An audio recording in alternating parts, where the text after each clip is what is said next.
आप सभी का हमारे YouTube चैनल नीलम क्लासेस में स्वागत है। हम आपके लिए लेकर आए हैं CDP में। आज हमने कल पियाजे की थ्योरी पढ़ी थी, उसके जो क्वेश्चन आपके एग्जाम में बनते हैं उनके बारे में आज हम डिस्कस करेंगे। तो उन्हीं से रिलेटेड आज हम आपके लिए जो प्रीवियस एग्जाम में क्वेश्चन पूछे गए हैं उन्हीं को पढ़ेंगे। तो पहला क्वेश्चन हमारा क्या कहता है कि कथन क्या कहता है हमारा कि पियाजे के सिद्धांत की एक प्रमुख आलोचना उनके द्वारा दिया गया विचार है कि बच्चे सक्रिय प्राणी हैं। क्या कहा कि पियाजे की एक आलोचना है, पियाजे ने एक प्रमुख आलोचना दी कि उनके द्वारा दिया गया विचार कि बच्चे सक्रिय प्राणी होते हैं। तो हाँ, ये बात तो सही है कि बच्चे एक्टिव हो, बच्चा कार्य करके सीखे, खोज करके सीखता है, बच्चे अपनी दुनिया की समझ विकसित करते हैं, ये सब पियाजे ने तो कहा है। लेकिन ये पियाजे की आलोचना नहीं है। मतलब ये बात तो सही है कि बच्चे सक्रिय प्राणी होते हैं, लेकिन ये क्या कह रहा है कि पियाजे की सिद्धांत की आलोचना है, तो ये आलोचना नहीं है। बाकी बात सही है कि बच्चे सक्रिय प्राणी होते हैं। तर्क क्या कहता है कि बच्चे सूचना को निष्क्रिय रूप से ग्रहण करके सीखते हैं। तो सूचना को निष्क्रिय रूप से ग्रहण करके नहीं सीखते, सक्रिय रूप से ग्रहण करके सीखते हैं। तो हमारा कथन भी इनकरेक्ट है और तर्क भी हमारा इनकरेक्ट है। तो हमारे दोनों क्या हो जाएंगे, गलत हो जाएंगे। तो ऑप्शन डी हमारा करेक्ट हो जाएगा, ए और आर दोनों गलत। आगे देखते हैं अपना अगला क्वेश्चन। पियाजे के अनुसार इनमें से कौन सा कारक संज्ञानात्मक विकास में महत्वपूर्ण भूमिका निभाता है। क्या कह रहा है हमारा क्वेश्चन कि पियाजे के अनुसार इनमें से कौन सा कारक संज्ञानात्मक विकास में महत्वपूर्ण भूमिका निभाता है। ऑप्शन ए कहता है गतिविधि, ऑप्शन बी कहता है अनुकूलन, ऑप्शन सी कहता है भाषा और ऑप्शन डी कहता है पुनर्बलन। तो पियाजे ने 4 कारक बताए हैं। कितने कारक बताए हैं? 4। MESE यानी कि क्या बताया है? 4 कारक बताए हैं। M से क्या है? मैच्योरेशन यानी कि परिपक्वता, और E से क्या है? इक्विलिब्रेशन, और S से क्या है हमारा? सोशल, और E से क्या है हमारा? एक्सपीरियंस। एक्सपीरियंस यानी कि अनुभव यानी कि एक्टिविटी। तो यही हमारे 4 कारक हैं। तो इनमें से देखते हैं कौन सा हमारा मैच करता है। तो पुनर्बलन और भाषा अनुकूलन तो नहीं है। एक्टिविटी यानी कि ये जो एक्सपीरियंस है उसमें क्या हो? एक्टिविटी यानी कि गतिविधि। पहला आंसर हमारा करेक्ट हो जाएगा। 4 कारक उन्होंने बताए। पहला M से हमारा क्या है? मैच्योरेशन यानी कि परिपक्वता, E से हमारा क्या है? इक्विलिब्रेशन, और S से हमारा सोशल, और E से हमारा एक्सपीरियंस यानी कि अनुभव या एक्टिविटी। तो जो गतिविधि होगी वो कारक हमारा करेक्ट होगा। तो ऑप्शन ए हमारा करेक्ट हो जाएगा। आगे देखते हैं अपना अगला क्वेश्चन। निम्नलिखित में से कौन सा युग्म का मिलान सही है। और क्या कहता है क्वेश्चन? निम्नलिखित में से कौन सा युग्म का मिलान सही है। ऑप्शन ए कहता है संवेदी चालक अवस्था। तो संवेदी चालक अवस्था क्या है? 0 से 2 वर्ष, और पूर्व संक्रियात्मक अवस्था 2 से 7 वर्ष, और मूर्त संक्रियात्मक अवस्था 7 से 11 वर्ष, और जो है औपचारिक संक्रियात्मक अवस्था 11 से 15 वर्ष की होती है। इसमें हमको मिलान करना है। कल हमने थ्योरी में पढ़ा था। तो पहला ऑप्शन क्या कहता है? संवेदी चालक अवस्था मूर्त संक्रियात्मक अवस्था है। ऑप्शन बी कहता है पूर्व संक्रियात्मक अवस्था प्रतिवर्ती सोच है। ऑप्शन सी कहता है मूर्त संक्रियात्मक अवस्था वस्तु स्थायित्व है। ऑप्शन डी कहता है औपचारिक संक्रियात्मक अवस्था अमूर्त सोच है। तो संवेदी चालक अवस्था में तो हमने ऑब्जेक्ट परमानेंस पढ़ा था ना, वस्तु स्थायित्व होता है। तो ये संवेदी चालक में मूर्त संक्रियात्मक अवस्था नहीं होगी, हमारा इनकरेक्ट हो जाएगा। पूर्व संक्रियात्मक अवस्था यानी कि प्रतिवर्ती सोच की यहाँ पे बात हो रही है। तो प्रतिवर्ती सोच भी हमारा इसमें इनकरेक्ट, पूर्व संक्रियात्मक अवस्था में बालक नहीं कर पाता है ना। ऑप्शन सी कहता है वस्तु स्थायित्व जो होता है वो हमारा किसमें होता है? संवेदी चालक में होता है। और ऑप्शन डी हमारा करेक्ट हो जाएगा, क्योंकि औपचारिक संक्रियात्मक जो अवस्था होती है वो अमूर्त सोच होती है, यानी कि बच्चा अमूर्त चीजों को सोच लेता है। तो ऑप्शन डी ही हमारा करेक्ट हो जाएगा, जो हमारा सही है, क्योंकि बाकी सारे हमारे मैच नहीं कर रहे, इनकरेक्ट है। कल हमने थ्योरी आपको पढ़ाया था, अगर आपने नहीं देखा तो आप देख सकते हैं। उन्हीं से रिलेटेड ये हमारे जो प्रीवियस एग्जाम में पूछे गए क्वेश्चन है वही हम आज डिस्कस कर रहे हैं। तो ऑप्शन डी हमारा करेक्ट हो जाएगा। आगे देखते हैं अपना अगला क्वेश्चन। प्रतीकों के निर्माण या उपयोग करने की क्षमता डैश की एक प्रमुख उपलब्धि है। क्या कह रहा है कि प्रतीकों के निर्माण या उपयोग करने की क्षमता डैश की एक प्रमुख उपलब्धि है। जब बच्चे में सिंबॉलिक थॉट हो जाता है तो वो कौन सी अवस्था होती है हमारी? यहाँ पे बात हो रही है 2 से 7 वर्ष का बालक है। कितने वर्ष का है? 2 से 7 वर्ष का बालक है। जब बच्चे में क्या आ जाता है? प्रतीकों का निर्माण या उपयोग करने की क्षमता आ जाती है। यानी कि यहाँ पे सिंबॉलिक थॉट की बात हो रही है, जब बच्चा सिंबल के माध्यम से चीज़ों को जान लेता है। जैसे डॉक्टर खेलना या किसी चीज़ को, मतलब अगर हम किसी चीज़ को बोलते हैं कि एरोप्लेन, तो वो क्या करता है, वो उसके दिमाग में वो इमेज बन जाती है। तो यहाँ पे वही कह रहा है। तो 2 से 7 वर्ष की अवस्था हमारी कौन सी होती है? ऑप्शन ए कहता है संवेदी। संवेदी तो हमारी 0 से 2 वर्ष होती है। ऑप्शन बी कहता है पूर्व संक्रियात्मक अवस्था। पूर्व संक्रियात्मक ही अवस्था हमारा करेक्ट हो जाएगा, क्योंकि जो हमारी पूर्व संक्रियात्मक अवस्था होती है उसकी एज कितनी होती है? 2 से 7 वर्ष। आगे देखते हैं अपना अगला क्वेश्चन। पियाजे के सिद्धांत के अनुसार कौन सी प्रक्रिया जो एक शिशु की क्रिया का वर्णन करती है जिसमें वह गोलाकार वस्तुओं की जगह समकोण वस्तुओं तक पहुंचने के लिए अपने हाथ के पकड़ने के तरीकों को बदलती है? क्या कह रहा है? जब इसमें क्या कह रहा है कि मतलब पहले एक बच्ची होती है, वह पहले गोलाकार वस्तुओं की करती है, फिर वह समकोण वस्तुओं को पहुंचने के लिए, मतलब एक गोलाकार होगा, फिर वो समकोण वस्तुओं को पहुंचने के लिए अपने हाथ को बदलती है। यानी कि कहने का तात्पर्य यह है कि यहाँ पे जब आप पुराने तरीके को एडजस्ट करें या मॉडिफाई करें, हमने कल आपको बताया था प्रीवियस नॉलेज, यानी कि पुराने तरीके को आप एडजस्ट करें या मॉडिफाई करें या उसमें परिवर्तन करें, तो ये हमारा क्या होगा? समायोजन। यही तो हमने कल बताया। तो वो क्या कर रही है? गोलाकार वस्तुओं की जगह समकोण वस्तुओं को क्या कर रही है? पकड़ने के तरीके को बदल रही है। मतलब पहले गोलाकार वस्तुओं को पकड़ रही थी, फिर क्या कर रही है? समकोण वस्तुओं को पकड़ रही है। यानी कि क्या हो रहा है? उसको चेंज कर रही है, परिवर्तन कर रही है अपने आप में। तो जब आप अपने प्रीवियस नॉलेज में चेंज करें या परिवर्तन करें, उसको मॉडिफाई करें, तो वो क्या होगा? हमारा समायोजन। तो ऑप्शन ए हमारा करेक्ट हो जाएगा। आगे देखते हैं अपना अगला क्वेश्चन। जीन पियाजे के संज्ञानात्मक विकास के सिद्धांत के अनुसार अधिकांश बच्चे संतुलन, क्रमबद्धता और वर्गीकरण के किस चरण में समझते हैं? यानी कि क्या कह रहा है? जीन पियाजे के अनुसार बच्चा संतुलन करना, क्रमबद्धता और वर्गीकरण करना सीख लेता है। तो यह कौन से में आ जाता है? देखो, हमने पढ़ा था कल पूर्व संक्रियात्मक में पढ़ा था कि बच्चे में क्या होता है? इन सब चीज़ों का अभाव होता है, लेकिन जब वो मूर्त संक्रियात्मक हो जाए तो उसमें क्या होता है? बच्चा समझ लेता है। वही कह रहा है कि चरण में समझते हैं, लेकिन पूर्व संक्रियात्मक में क्या था? हमने कल थ्योरी में पढ़ा, जिसने नहीं पढ़ी वो देख लेगा कि उसमें बच्चे नहीं समझ पाते, लेकिन जो मूर्त संक्रियात्मक अवस्था होती है उसमें बच्चे समझ लेते हैं। तो मूर्त संक्रियात्मक अवस्था हमारा आंसर करेक्ट हो जाएगा। 7 से 11 वर्ष की होती है। आगे देखते हैं अपना अगला क्वेश्चन। रीमा ने अभी हाल ही में तार्किक रूप से और बेहतर संयोजित रूप से अपनी प्रतिक्रिया की तार्किकता को स्पष्ट करते हुए प्रश्नों के उत्तर देने का आरंभ किए हैं। जीन पियाजे के संज्ञानात्मक विकास के अनुसार उसने किस चरण में प्रवेश किया है? क्या कह रहा है क्वेश्चन हमारा? कि रीमा ने अभी हाल ही में तार्किकता रूप से और बेहतर संयोजित रूप से अपनी प्रतिक्रिया की तार्किकता को स्पष्ट करते हुए प्रश्नों के उत्तर देने का आरंभ किए हैं।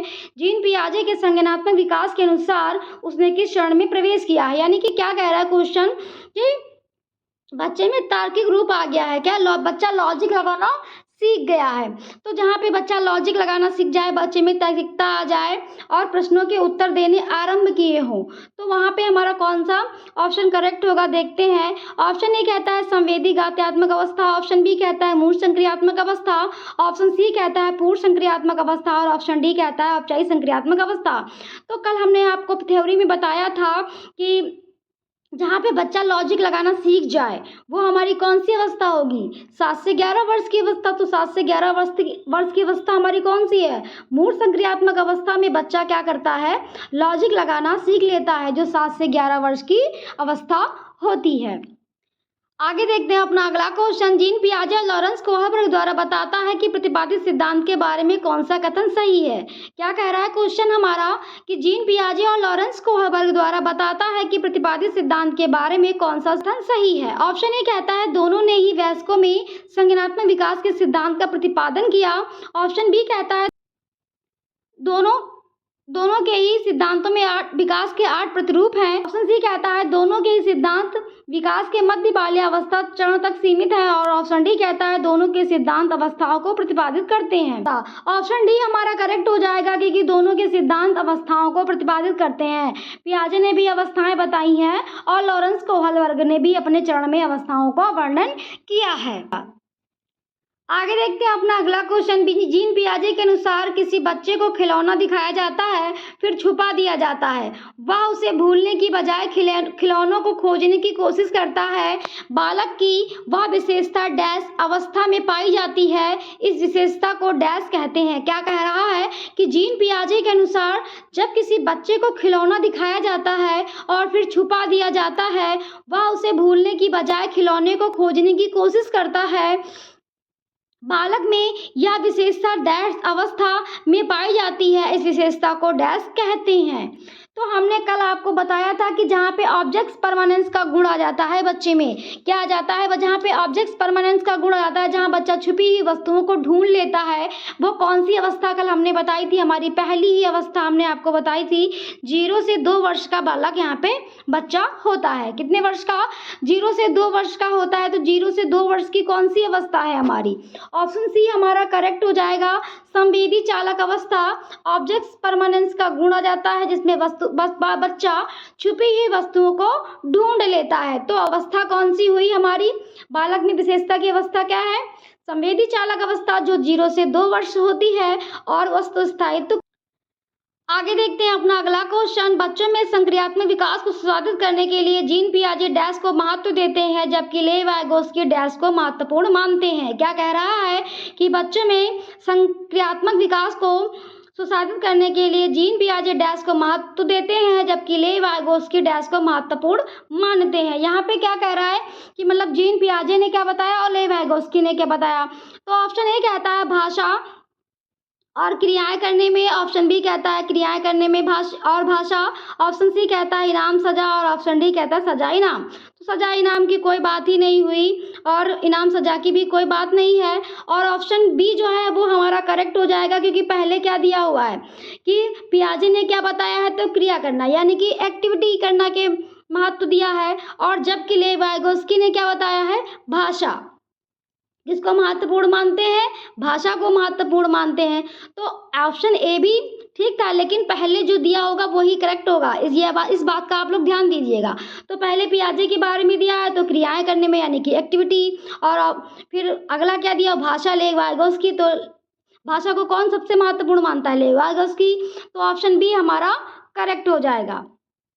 आगे देखते हैं अपना अगला क्वेश्चन। जीन पियाजे के संज्ञानात्मक विकास के सिद्धांत के अनुसार बच्चे किस क्षण में संक्रियाओं को एक दिशी तार्किकता क्रम सोचना शुरू कर देते हैं? कि जीन पियाजे के संज्ञानात्मक विकास के सिद्धांत के अनुसार बच्चे किस क्षण में संक्रियाओं को एक दिशी तार्किकता क्रम सोचना शुरू कर देते हैं, यानी कि बच्चे में जहाँ तार्किकता का गुण आ जाता है वो कौन सी अवस्था है हमारी?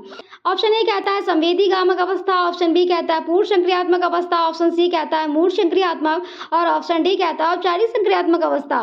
तो जो हमारा मूल संक्रियात्मक अवस्था है, जो 7 से 11 वर्ष में बच्चा होता है, उसमें क्या आ जाता है? तार्किकता का गुण आ जाता है, जहां बच्चा सोचना, तर्क लगाना, लॉजिक लगाना सीख लेता है।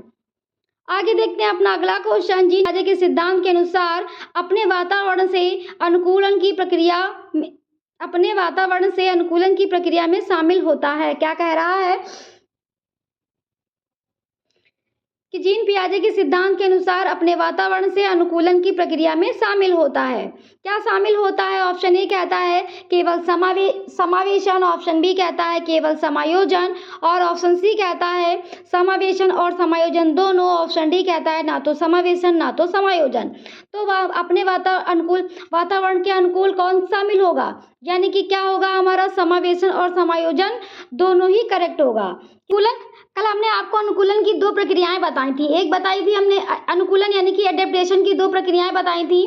एडेप्टेशन में हमने आपको बताया था जिसमें वातावरण अपने वातावरण के साथ क्या करता है? अनुकूलन करता है, वो हमारा एडेप्टेशन होता है। वही यही पूछ रहा है कि अनुकूलन की प्रक्रियाएं कौन कौन सी हैं। तो अनुकूलन की 2 प्रक्रियाएं हैं, एक आत्मसातीकरण और एक समायोजन। आत्मसातीकरण में यानी कि एसिमिलेशन में क्या होता है, यानी कि समावेशन में क्या होता है? जहाँ पे पूर्व ज्ञान को नए ज्ञान के साथ जोड़ना, वो हमारा क्या हुआ, एसिमिलेशन यानी कि आत्मसातीकरण, और समायोजन यानी कि एकोमोडेशन में हमने आपको क्या बताया था, पूर्व ज्ञान में परिवर्तन करके वातावरण में के साथ नए ज्ञान को जोड़ना। क्या होगा हमारा, एकोमोडेशन होगा। तो वही यहाँ पे पूछ रहा था कि अनुकूलन की 2 प्रक्रियाएं कौन सी हैं, तो ऑप्शन सी हमारा करेक्ट हो जाएगा, समावेशन और समायोजन दोनों। आगे देखते हैं अपना अगला क्वेश्चन। जीन पियाजे के अनुसार किस अवस्था में शिशु शारीरिक क्रियाओं के साथ संवेदी अनुभवों का समन्वय करके दुनिया की खोज करता है। क्या कह रहा है कि जीन पियाजे के अनुसार किस अवस्था में शिशु शारीरिक क्रियाओं के साथ संवेदी अनुभवों का समन्वय करके दुनिया की खोज करता है। तो जहाँ पे संवेदी अनुभव जाते हैं और शिशु होता है, वो कौन सी अवस्था होती है, 0 से 2 वर्ष की अवस्था होती है। तो ऑप्शन ए कह रहा है मूढ़ संक्रियात्मक अवस्था, ऑप्शन बी कह रहा है पूर्व संक्रियात्मक, और ऑप्शन सी कहता है संवेदी चालक अवस्था। तो ऑप्शन सी ही हमारा करेक्ट हो जाएगा, क्योंकि वो यहाँ पे शिशु यानी कि 0 से 2 वर्ष की अवस्था के बालक की बात यहाँ पे हो रही है। आगे देखते हैं अपना अगला क्वेश्चन। जीन पियाजे के सिद्धांत में एक बच्ची जो मानती है कि कार सजीव है क्योंकि वह चलती है, क्या प्रदर्शित करती है। क्या कह रहा है कि जीन पियाजे के सिद्धांत में एक बच्ची जो मानती है कि कार सजीव है क्योंकि वह चलती है, क्या प्रदर्शित करती है। तो यहाँ पे किसकी बात हो रही है, एनिमिस्टिक थिंकिंग की बात हो रही है। किसकी बात हो रही है, एनिमिस्टिक थिंकिंग, जिसमें बच्चा 2 से 7 वर्ष का बच्चा होता है जिस अवस्था में, वो कौन सी अवस्था होती है, पूर्व संक्रियात्मक अवस्था। पूर्व संक्रियात्मक अवस्था में बच्चा सजीव और निर्जीव वस्तुओं के बारे में सोच नहीं पाता। यहाँ पे वही बात हो रही है कि बच्चा एनिमिस्टिक थिंकिंग यानी कि बच्चा सजीव निर्जीव वस्तुओं को 2 से 7 वर्ष का जब बच्चा होता है तो वो सजीव निर्जीव वस्तुओं को सोच नहीं पाता। तो वहीं पे हो रहा है कि जीववादी सोच। ऑप्शन बी हमारा जो क्या हो जाएगा, करेक्ट हो जाएगा। आगे देखते हैं अपना अगला क्वेश्चन। जीन पियाजे के संज्ञानात्मक विकास के सिद्धांत के अनुसार निम्न में से किस चरण पे बच्चे वस्तुओं को वर्णित करने के लिए संकेतों का इस्तेमाल करने लगते हैं। क्या कहते हैं, ऑप्शन ए कहता है संवेदी गत्यात्मक अवस्था, ऑप्शन बी कहता है मूढ़ संक्रियात्मक अवस्था, ऑप्शन सी कहता है पूर्व संक्रियात्मक अवस्था, और ऑप्शन डी कहता है औपचारिक संक्रियात्मक अवस्था। तो जहाँ पे बच्चा संकेतों का इस्तेमाल करने लगते हैं वो कौन सी अवस्था होती है, हमारी पूर्व संक्रियात्मक अवस्था। ऑप्शन सी हमारा करेक्ट हो जाएगा। कल हमने थ्योरी में आपको बताया था कि जहाँ पे बच्चे वस्तुओं को वर्णित करने के लिए संकेतों का इस्तेमाल करने लगते हैं। किसका इस्तेमाल करने लगते हैं, जिसमें सिंबॉलिक थॉट आ जाता है, तो वो कौन सी अवस्था होती है, हमारी पूर्व संक्रियात्मक अवस्था। पूर्व संक्रियात्मक अवस्था 2 से 7 वर्ष का बच्चा होता है। तो ये थे हमारे सीडीपी के कुछ मोस्ट इंपॉर्टेंट क्वेश्चन जो हमारे पियाजे की थ्योरी से रिलेटेड थे। प्रीवियस क्वेश्चन आपके प्रीवियस एग्जाम में पूछे जा चुके हैं और इन्हीं से ही आपको एग्जाम में आपको क्वेश्चन देखने को मिलेंगे। और प्रीवियस पेपर आप उठा के देख लीजिएगा, ऐसे ही क्वेश्चन, सारे यही क्वेश्चन ऐसे ही पूछे गए हैं। अगर आपको हमारा चैनल पसंद आया हो तो प्लीज़ लाइक सब्सक्राइब करना मत भूलिएगा। Thank you.